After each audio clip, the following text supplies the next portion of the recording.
নমস্কার। আজকাল আমাদের দেশে প্রত্যেক দিন নানা ধরনের অদ্ভুত অদ্ভুত জিনিস হচ্ছে। বিহারে বিহার পুলিশ ছাত্রদের ওপর AK-47 দিয়ে গুলি চালিয়ে দিল। সেই ছাত্রদের ওপর যারা নিটের জন্য নিট 2026-এর এক্সামের ব্যাপারে প্রোটেস্ট করছিল। তো তাদের ওপরে গুলি চালানো হলো AK-47 দিয়ে। কে চালালো? বিহারের SIT টিমের একজন অফিসার। কারণ উনি AK-47 দিয়ে বন্দুক দিয়ে গুলি চালিয়েছেন। আর AK-47 সাধারণত কনস্টেবল, ইন্সপেক্টর আর ছোটোখাটো পুলিশদের কাছে থাকে না। তিনি গুলি চালান, 7খানা রাউন্ড ফায়ার করেন। তার মধ্যে 3খানা রাউন্ড ছাত্রদের গায়ে লাগে। 3টে ছাত্রই 15 থেকে 16 বছর বয়সের। একজন আর্মির প্রিপারেশন করছে, একজন লোকের দোকানে কাজ করে, আর একজন ইউপি থেকে এসছে। তারা 3জনই হসপিটালে ভর্তি।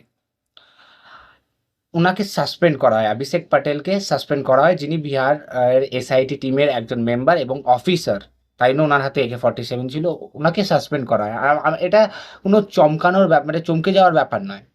যদি ওই 7খানা গুলির মধ্যে 7খানা গুলি ছাত্রদের গায়ে লাগতো না, তাইও ওনাকে সাসপেন্ডই করা হতো।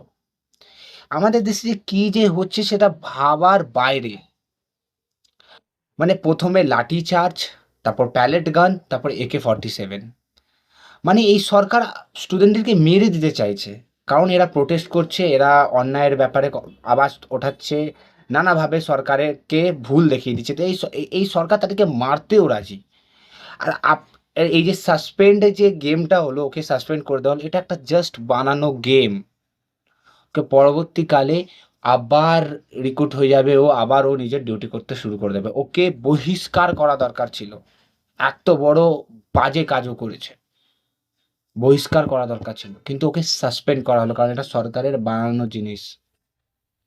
আজকে গুলি চালাবে স্টুডেন্টদের ওপর কারণ তারা প্রোটেস্ট করছে, আর 15-16 বছরের বাচ্চা ছিল। মানে মানুষ ভাবছে না এরা, এরা তাদের একদম মানুষ ভাবছে না। তোমার 3খানা ইনজার্ড হয়েছে SIT টিমের মেম্বার অভিষেক প্যাটেল। আর এরা মানে এরা কি করে করে আমি বুঝে পাই না। কোনো নিয়ম কি আমাদের দেশে এখন চলছে না? ওরা প্রোটেস্ট করছিল, তুমি লাঠিচার্জ তো তুমি অসহায় মানুষদের ওপরও করে দাও, মেয়েদের ওপরও করে দাও, যারা পিসফুল প্রোটেস্ট করে তাদের ওপরও করে দাও। তো এখানে হট করে বন্দুকের কি দরকার পড়ে গেল? আবার AK-47 যেন টেররিস্ট। আবার তার মধ্যে 3জনের লেগেছে, তারা হসপিটালে আছে, আর কোনো মিডিয়া এটাকে কভার করছে না এখনো অবধি। এই যে ভিডিওটা এসছে যেখানে পুলিশটা বন্দুক দিয়ে ফায়ার করতে করতে যাচ্ছিল, সেটাও একটা ছাত্র বানিয়েছে, তার 2তলা থেকে জানলা দিয়ে ছবি ভিডিওটা বানিয়েছে, আর সেটা পোস্ট করেছে। 25 তারিখের ঘটনা, আজকে মিডিয়া বলছে যে এই হয়েছে। তো এতদিন কোথায় ছিলেন? এতদিন বলতে 1 দিন 2 দিন কোথায় ছিল? এতদিন অবধি এই ঘটনাটা আসেনি কেন সামনে?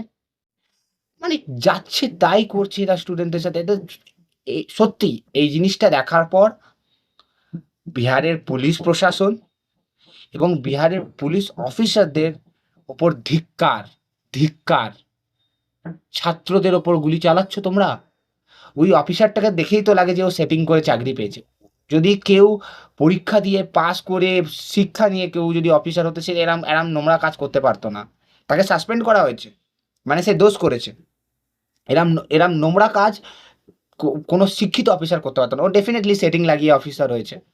কিন্তু আর কতদিন এই অশিক্ষিত, এই জুয়া চোর, এই চোরদের হাতে আমাদের দেশটা থাকবে? আর আমি জানি এটা, এর পিছনে অনেক বড় বড় লোকেরা আছে, তাদের কাছ থেকে পারমিশন এসছে, তখনই এরা করেছে। মানে এরা তো ইংরেজের থেকেও খারাপ। ইংরেজরা নিজেদের লোকেদের ওপর অত্যাচার করতো না, আমাদের ওপর অত্যাচার করতো। এরা তো নিজেদের লোকেদের ওপর অত্যাচার করছে। মানে কিছু বলার নেই। ধিক্কার, শুধু শুধু ধিক্কার দিতে পারেন এরকম পুলিশ প্রশাসন এবং পুলিশকে।